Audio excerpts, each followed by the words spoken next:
What's that? This week? We're doing it. Oh, yeah, Wednesday. Yeah.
My husband's not in the room. He's in trouble. Jeez. Guess I have to pay more attention to him. Good morning, everybody. Good morning. I'm Jennifer Ratcliffe. I'm a member of UUMAN. I've been a member of UUMAN for a minute and a half, and I'm your guest worship associate. On behalf of Reverend Dave Dunn, who is away from the pulpit during the summer, our music director, Alex Peach, the worship team, and the dedicated technical team that makes this live streaming possible, I welcome you to the Unitarian Universalist Metro Atlanta North Congregation, which we lovingly call UUMAN. UUMAN sits on the ancestral land of the Muskogee Creek and the Cherokee people. We are a liberal faith community grounded in different beliefs, and our mission is to nurture our spirit, strive for justice, and transform the world. UUMAN is also a member congregation of the Unitarian Universalist Association, And this year, you sent 4 delegates to General Assembly. 1, 2, 3, and Miriam Patanian, our president, who attended virtually and is now today traveling.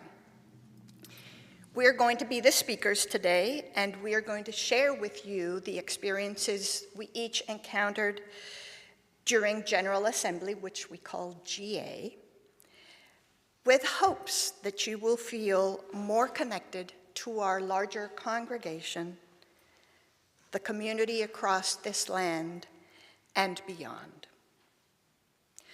No matter who you are, who you love, or where you are in your spiritual journey, you are welcome here.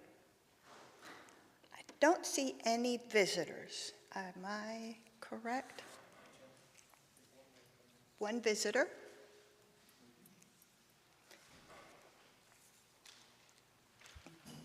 You were a new visitor last time.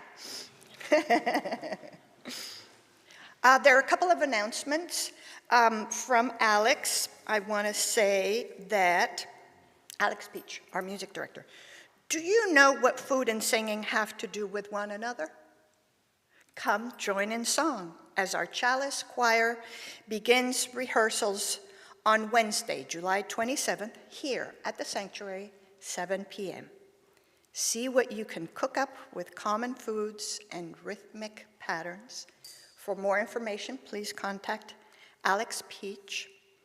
From Linda Etheridge, she wants everybody to know there's a fresh batch of Moravian pies, chicken pies, so come help yourself in Fellowship Hall.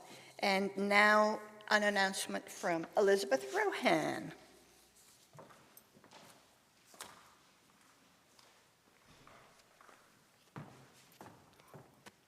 Good morning, everyone. My name is Elizabeth Rohan. I'm a member of this congregation. I, too, have been here for a minute. And I was the chair of the director of the search for, I don't even know what we call ourselves, DRE Search Committee, Director of Religious Exploration Search Committee. Now, other members of the committee were Kathy Lansdowne, I don't see her here today, Mike Chambers, oh, there you are. Stand up and be recognized. Mike Chambers, I saw Donna, oh, he's out there in the hall, and Miriam Patanian. We were a hardworking group, also a very fun hardworking group. And we, as you have seen in other announcements, you know that we had the pleasure of selecting Lexi Tagney as our new Director of Religious Exploration. So please, she's not here today, but give her a round of applause anyway. She is not here because she's already hard at work for our congregation. She is at the Mountain Retreat and Learning Center with the Laredo group, the Liberal Religious Educators Association group is having a retreat and conference up there for the week, and so she is there. So we wish her well, and we will do a proper introduction of her at in-gathering, and we'll have a potluck and a cake to say welcome. But if you see her around this summer, which you will, obviously say hello, wish her congratulations, and offer your support. Thanks so much.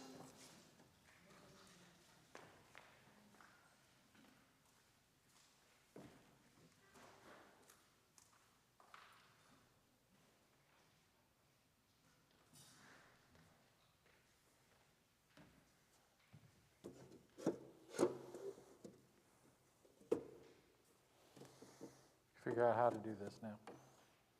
Our call to worship today, as we prepare for worship together, I'll ask you to take a breath. Settle yourselves, silence your phones, if you've not done so already. And join me in these words from Starhawk, from their book, Dreaming in the Dark, which was published by, thank you. I'm just stuck with it. It's just like part of your body now. From their book, Dreaming in the Dark, which is from Beacon Press, which is the publishing arm of the Unitarian Universalist Association.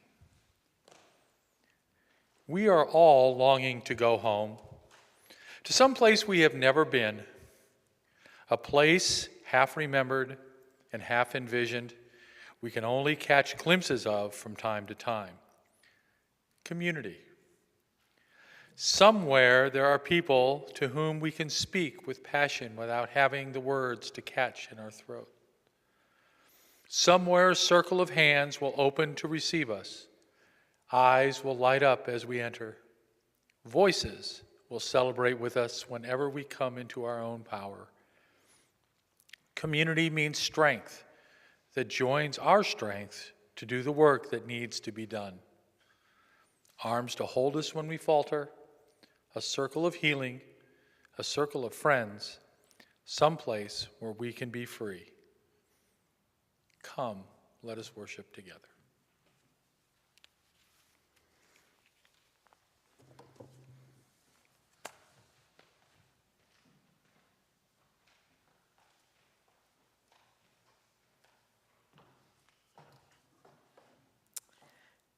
Yesterday, well, I'm Carla Kapeskas, and I guess I've been a member for half a minute. Yesterday, tomorrow, today. Yesterday, our distant ancestors gathered around a flame to share their stories and find comfort. Tomorrow, our descendants will gather round a flame, talking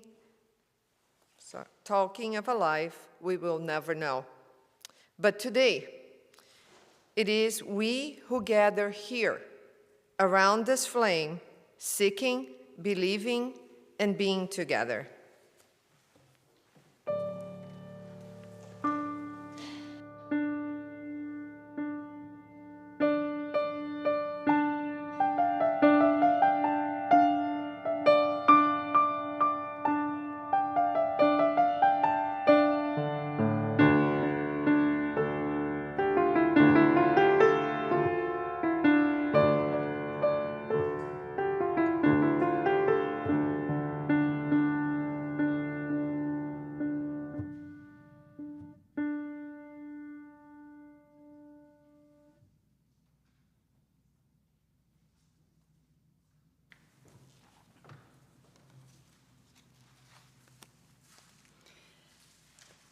Now is the time in the service where the love that binds us is spoken aloud. If you are so moved, please come forward, drop a pebble in the bowl, and let us know your joy or your sorrow, and remember to keep wearing your mask. For those of you watching us online, you can type your joy or sorrow in the chat.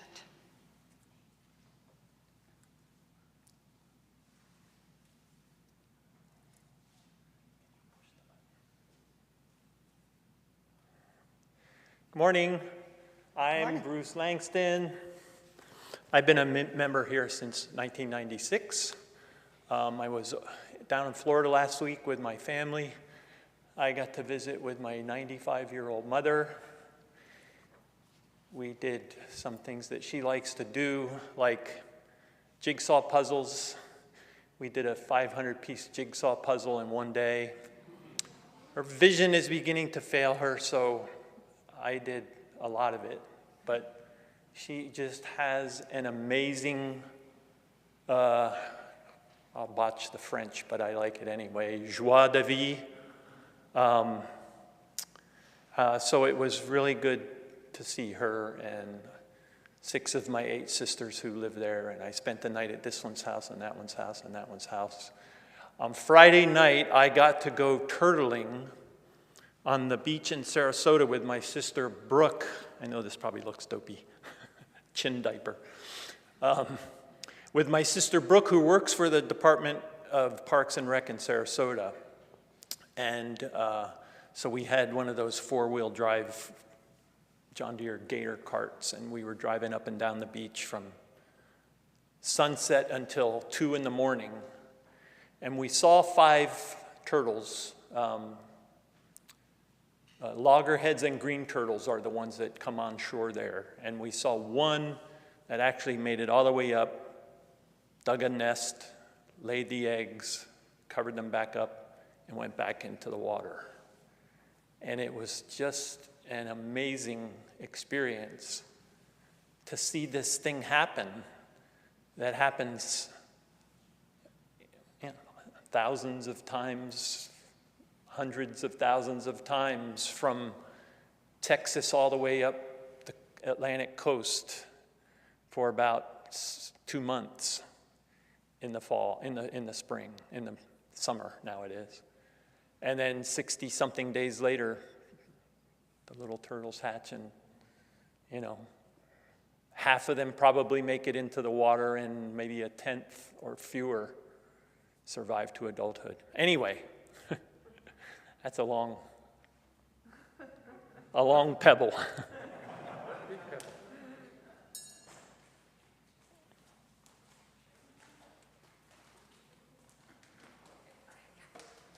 Let's see. I'm Kathy Langston. This is Eli, and he wanted. Sure, you can say it yourself. Okay.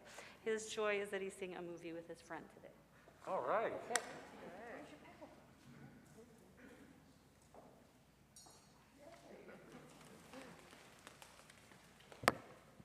I'm Randy Blasch. I have 2 joys since I was here the last time. The first one was on the 26th of June. My grandson Ewan celebrated his first birthday.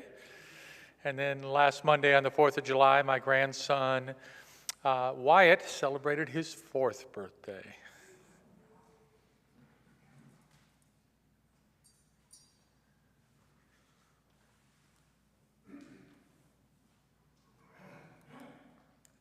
I'm Bob Pop, and for Rosie and I, this is a great joy. Our son Alex got married on June 25th, so I drop a pebble for him, and his wife Ellen.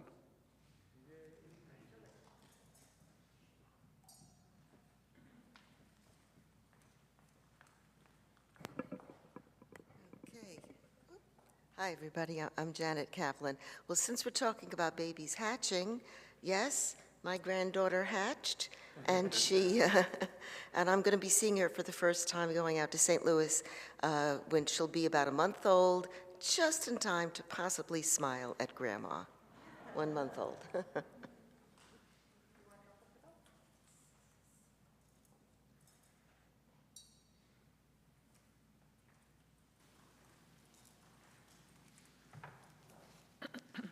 This final pebble for all those joys and sorrows that remain too tender to be spoken aloud. May we hold each other in our care during the coming week.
Take off the mask, drop the glasses, trying to get it all worked out.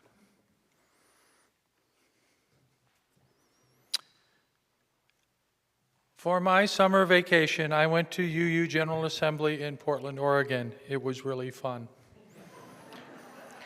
They had trains to get back and forth from the hotel to the convention center. They were really fun.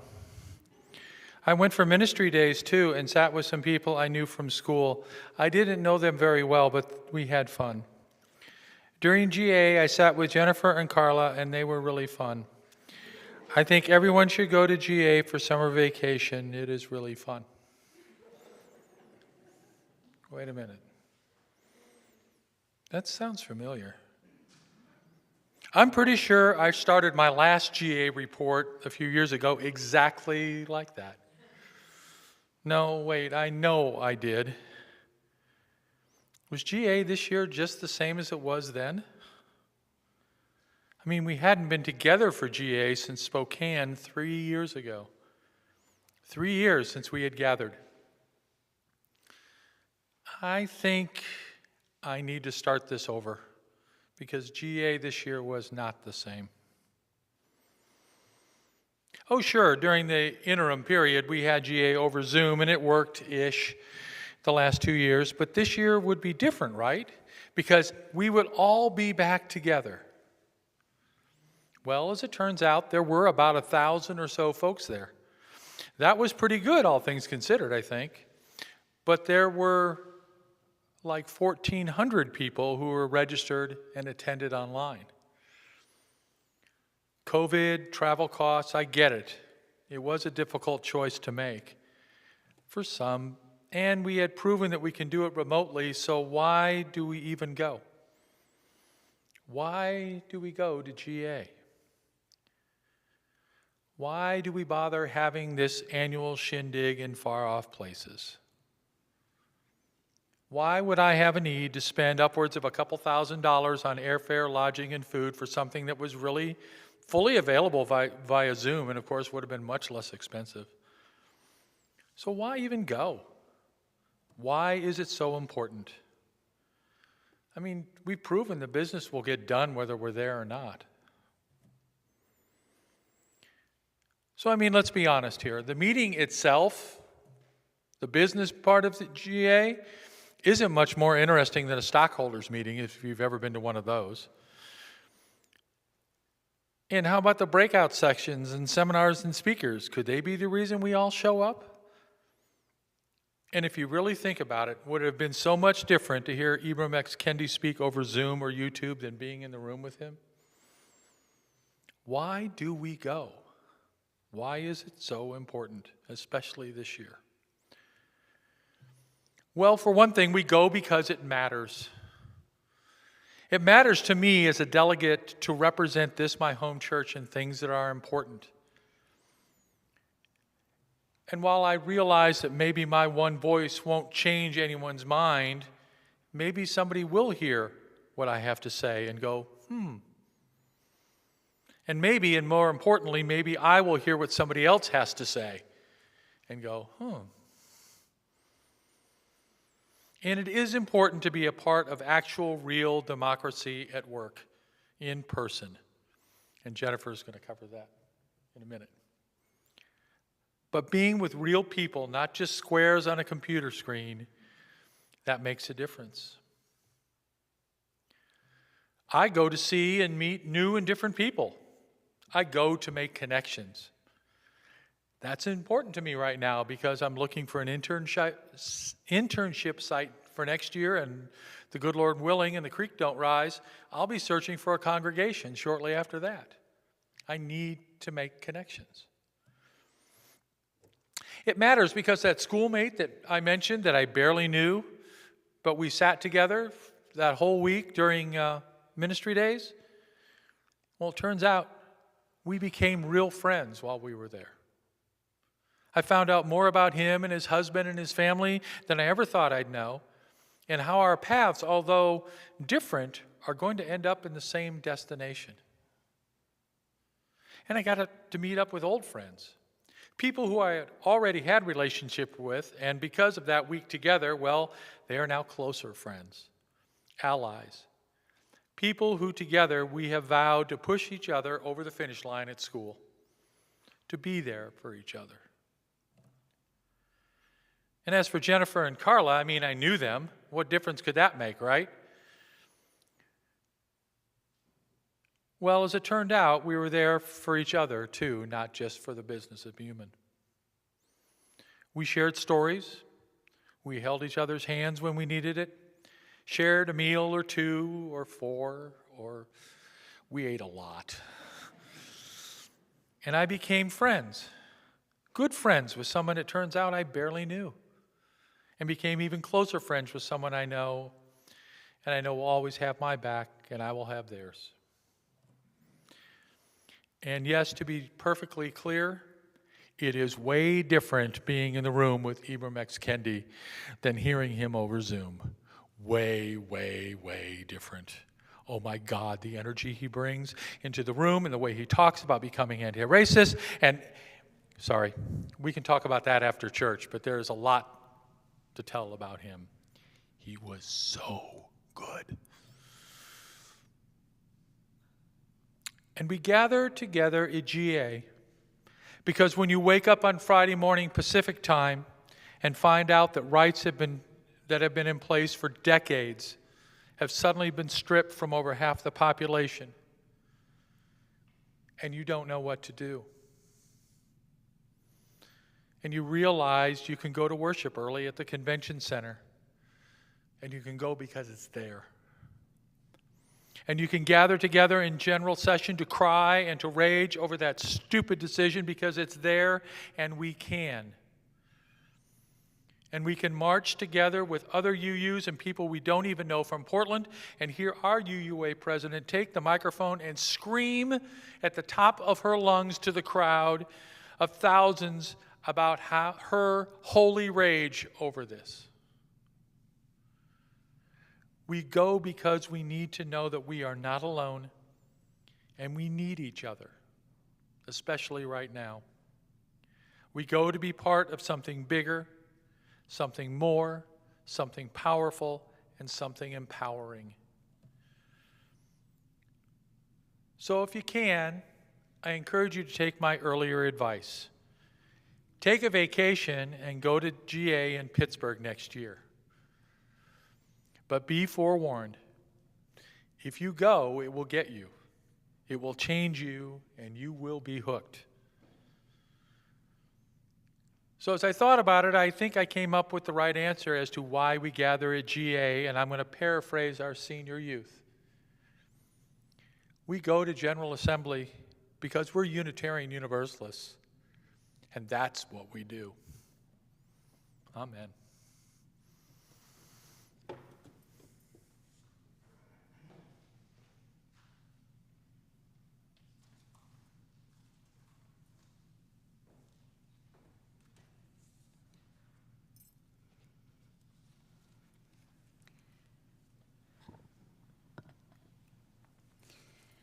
As one of the delegates that you sent to General Assembly, I represented UUMAN and stood with 1,440 UUs the world over. Yes, we did the routine business of the denomination, amending bylaws, electing new officials, approving business resolutions. But we also made decisions about what our denomination will focus on for the coming year. These are not normal times. Religion is now embroiled in American politics, and Georgia is at the center of the debate and is one of a handful of states that will decide our future. UUs have a long history of being at the forefront for social change. We protested in support of women's rights to vote in the 1800s, defended gay rights in the 40s and 50s, marched for civil rights with Martin Luther King in the 60s, supported women's reproductive rights in the 70s, and last year, just last year, we defended voting rights in red states. Georgia, as you know, is a red state. As liberals here, we are outnumbered. As our UUA president, Susan Frederick Gray, says, we are not alone, nor should we work alone. This is our time. We are all needed. Democracy is teetering on the edge, and if we, you and me and I don't give up a little of our time and organize, then it will be harder later. I am here to invite you to stay focused on a brighter day, to organize, to share the joy, to take on the work that is ours to do. If we hesitate, our children and our grandchildren will bear the consequences of a dark future. We have all seen the preview. That's why what we voted on at General Assembly can help us focus on what's important to us locally. Creating a covenant that all congregations can embrace and to treat each other fairly. To defend abortion rights, because every human being deserves to be treated with worth and dignity. Addressing the push towards privatization of Medicare, of finding ways to responsibly make reparations through restorative justice practices, which ties in with the discussion about whether to adopt an eighth principle. And this is what it says.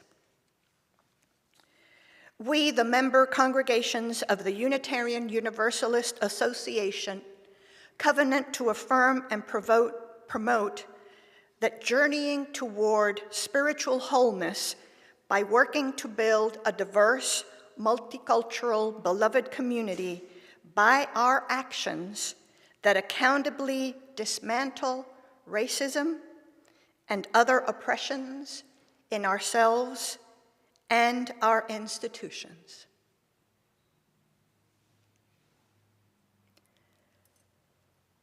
Imagine if in 50 years, your grandchildren asked you what it was like when the association adopted the eighth principle. What would you tell them? Would you say nobody asked your opinion? That it wasn't that important? That you didn't have the time to make a difference in your neighbors' lives or in the lives of our allies, in the lives of the disenfranchised Black and brown voters, in the lives of the trans children that attend this Unitarian Universalist congregation, in the lives of older members who can't meet their medical expenses? Or would you say, I was all in because you knew that this time was no time for casual faith, as our president has said multiple times? Look around you. We are the privileged, the educated. We are called on to act now, to join arms and fight for what is fair and what is just and what is necessary. It starts a little at a time, just a baby step. It starts by recognizing that we really are inherently interconnected, and that the good that we can be a part of here at UUMAN, in Roswell, in Georgia, will extend to other places, places where the need is far greater.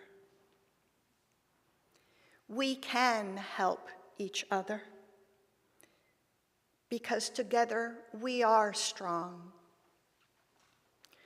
Together we can fulfill the promise to nurture our spirit, strive for justice, transform the world.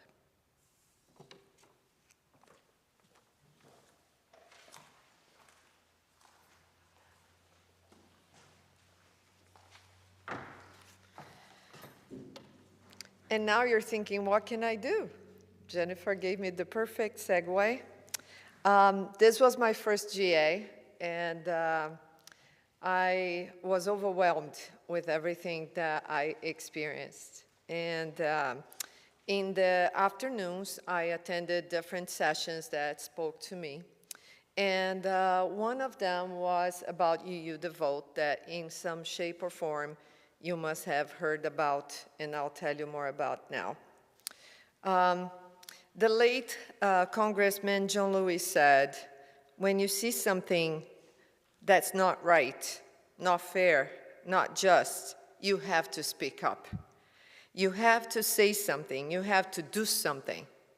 We know that being a Unitarian Universalist isn't just about believing in justice, equity, and compassion, but what we do to make these values come true. Our congregation can be the embodiment of our sacred value and propel our faith and communities towards a world where all of us can strive. This means we work collectively to get in the way of injustice and get into good trouble to build a truly multiracial democracy. Let's honor Representative John Lewis' legacy of fighting for civil rights by showing up to get into good trouble in 2022. This year, some of us got into so much bad trouble, so perhaps we can get in good trouble now. This year, we are challenging ourselves to show up in 2022 to vote love and defeat hate as a UU, in UU Devote, to get into good trouble as a congregation. And what is a good trouble congregation? Good trouble congregations are congregations that answer that call to organize their communities and engage in the multiple and necessary tactics that will help us win big for our communities in 2022. Whether we are protecting voter access in Georgia, fighting for reproductive justice in Kentucky, or election protection in Pennsylvania, our work is essential to building a strong movement for democracy. Let's all do our part to build a multiracial democracy by becoming a good trouble congregation. And how do we do that? Well, we do that by committing to engaging in the election process in a non-partisan way through different initiatives. To find out more, we are inviting you to a couple of meetings that we are going to have where we have specific actions that we as a congregation can take part of. The first meeting is going to happen. We need to get a team. We need to have a team to work on these initiatives. Nobody can do this work by themselves. We'll have our first meeting after service next Sunday, and then after service on August 7th, and more information will follow on that. This election year, we are choosing to lean in deeper in our values and the work to uphold our sacred principle, right of conscience, and the use of the democratic process within our congregations and society at large. I hope you feel called to join us on this initiative, which is so fundamental to our democracy. Thank you.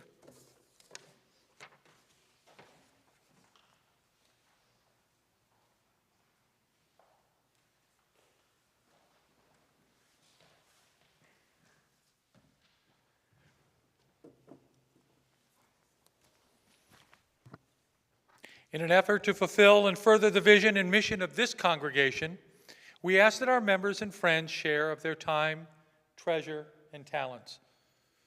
With this, we will now take the offering. You may drop it in the basket or use the Givelify app.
work of this church, which is weaving a tapestry of love with our lives, we graciously accept this offering, and may we use it judiciously to further the mission and vision of this congregation.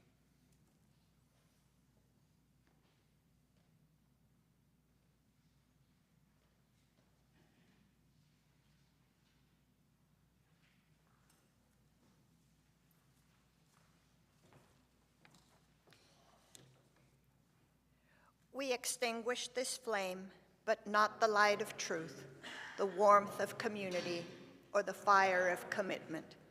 These we carry in our hearts until we meet again.